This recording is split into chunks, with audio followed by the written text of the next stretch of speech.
Welcome back to our channel. आज हम जो टॉपिक पढ़ने जा रहे हैं वो क्लास 10th का स्टैटिस्टिक है टॉपिक। तो अब हम स्टैटिस्टिक्स चैप्टर में हमने लास्ट वीडियो में मीन का एक फॉर्मूला किया था डायरेक्ट मेथड से, है ना। तो जैसे कि मैंने आपको बताया था कि मीन के 3 फॉर्मूले होते हैं। पहला डायरेक्ट मेथड, दूसरा शॉर्टकट मेथड और एज्यूम मीन मेथड, तीसरा हमारा स्टेप डेविएशन मेथड। तो हमने अपना आज जो पढ़ना है वो है शॉर्टकट मेथड, जिसको हम एज्यूम मीन मेथड के नाम से भी जानते हैं।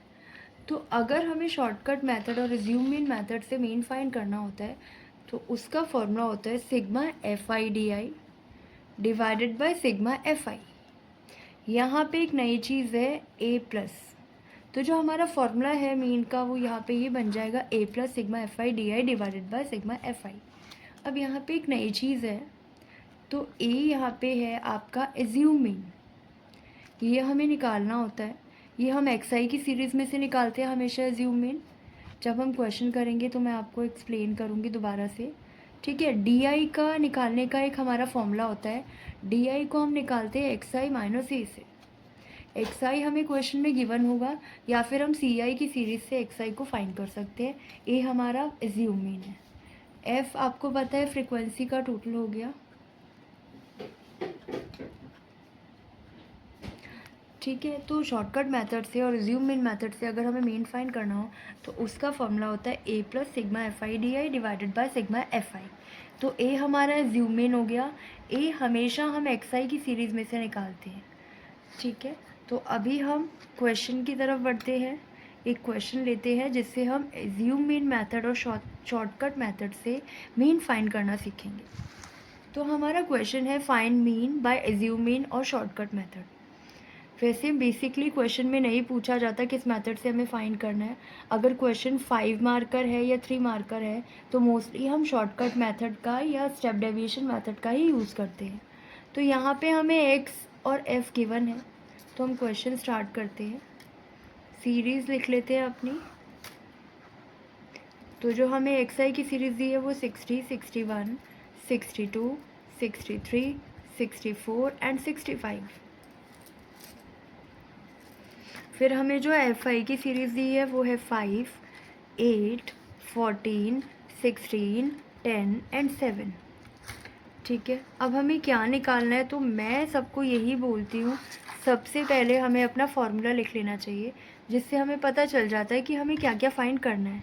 तो हमारा जो एज्यूम मीन का फॉर्मूला होता है एज्यूम मीन मेथड का, शॉर्टकट मेथड का, वो होता है A plus sigma F I D I divided by sigma F i. ये हमारा छोटा सा फॉर्मूला है। यहाँ पे ए जो है हमारा एज्यूम मीन है, मैंने आपको अभी फॉर्मूले में एक्सप्लेन किया था। अभी कैसे निकालते हैं तो ये सीख लो, ये एक नई चीज़ है आप सबके लिए। तो एज्यूम मीन निकालने के लिए हम एक्स आई की सीरीज़ में से हमेशा एज्यूम मीन निकाला जाता है। पहली बात तो ये, यहाँ पे 2 चीज़ें होती हैं। अगर सीरीज़ 1, 2, 3, 4, 5, 6 यहाँ पे ऑड में है ना, सॉरी इवन में है 1, 2, 3, 4, 5, 6, 1, 2, 3, 4, 5, 6। हमारे पास जो एक्स आई की सीरीज़ है वो इवन नंबर है, 6 है। अगर इवन नंबर है तो हम मिडिल मोस्ट टर्म देखते हैं। यहाँ पे middle most term even number के केसेस में हमेशा 2 मिडिल टर्म्स आएंगी, तो उसमें से जो हाईएस्ट नंबर होगा उसको हम ए लेट कर लेंगे। तो यहाँ पे ए हमारा 63 है। अगर यहाँ पर ऑड नंबर होता तो हम मिडिल मोस्ट टर्म ले लेते। अगर सपोज़ यहाँ पर 60, 61, 62, 63, 64 तक होता तो यहाँ पे हमारे ऑड टर्म्स है, ऑड नंबर है 5, तो यहाँ की जो मिडिल मोस्ट टर्म हो जाती वो हो जाती 62। बट इस क्वेश्चन के लिए मैं एक बार दोबारा बता देती हूँ, हमारे पास जो सीरीज़ है एक्स आई की वो इवन में है। हम मिडिल मोस्ट टर्म को लेते हैं एज्यूम मीन। तो यहाँ पे सीरीज़ अगर इवन है तो हमेशा मिडिल मोस्ट टर्म 2 ही निकलती हैं, और उसमें से कौन सा लेना है हमें, तो हम मैक्सिमम वैल्यू ले लेते हैं।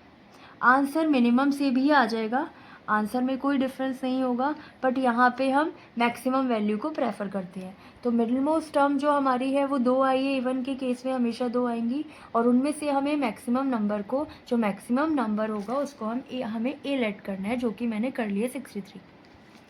अब मुझे जो निकालना है वो है डी आई। तो डी आई निकालने का एक फॉर्मूला होता है। डी आई हम निकालते हैं एक्स आई माइनस ए से, है ना। एक्स आई हमें गिवन है, ए हमने फाइंड कर लिया। तो अब जो नेक्स्ट टेबल में हम बनाएंगे वो निकालेंगे डी आई। तो डी आई का फॉर्मूला होता है एक्स आई माइनस ए। तो हमारे पास एक्स आई भी है और ए भी है, तो हम डी आई निकालते हैं। एक्स आई हमारे पास 60 है, ए एज्यूम हमारे पास 63 है, तो ये नेगेटिव का -3 आ गया। ऐसे ही हम निकालेंगे d i x i minus A. X i हमारे पास 63 है, सॉरी 61 है, और ए हमारे पास 63 है, दैट इज़ माइनस का 2। X i minus A 62 minus 63 that is -1। 63 minus 63 that is 0। यहाँ पे हमारा एक्स आई 64 है, ए हमने 63 लिया हुआ है, दैट इज़ 1। यहाँ पे हमारा एक्स आई 65 है, ए हमने 63 लिया हुआ है, दैट इज़ 2। तो जब हम इसका टोटल करेंगे, पहले एक बार सीरीज चेक कर लो, -3 -2 -1 1 एंड 2। ठीक है, इसके टोटल की वैसे हमें नीड है नहीं, क्योंकि हमें sigma F I D I चाहिए, मतलब F I into D I निकालना है। तो एफ आई और डी आई हो गया।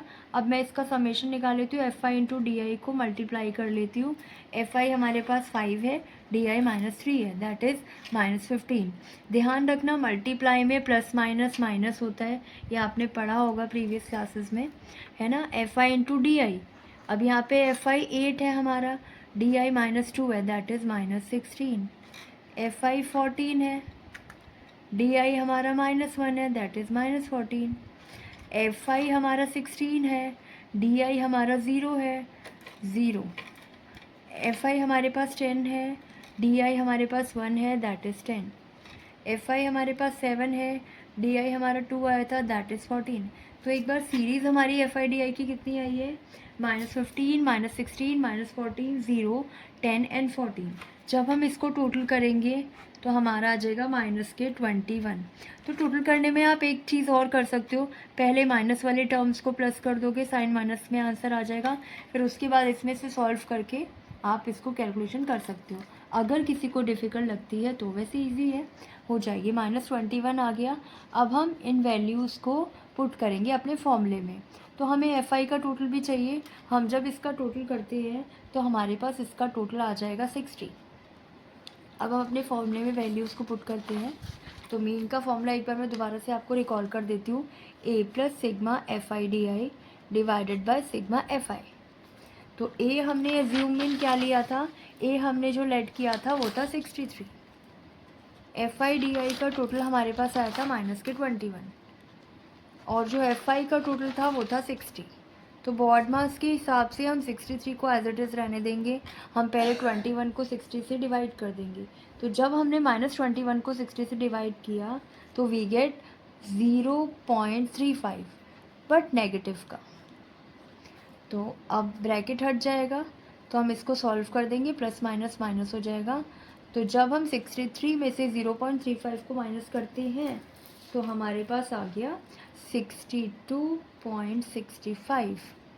तो ये हमारा आंसर हो गया। तो ये हमारा मीन निकल गया शॉर्टकट और ज़ूम मीन मेथड से। ठीक है, आई होप आप सबको ये क्वेश्चन समझ आया होगा। Okay, bye bye.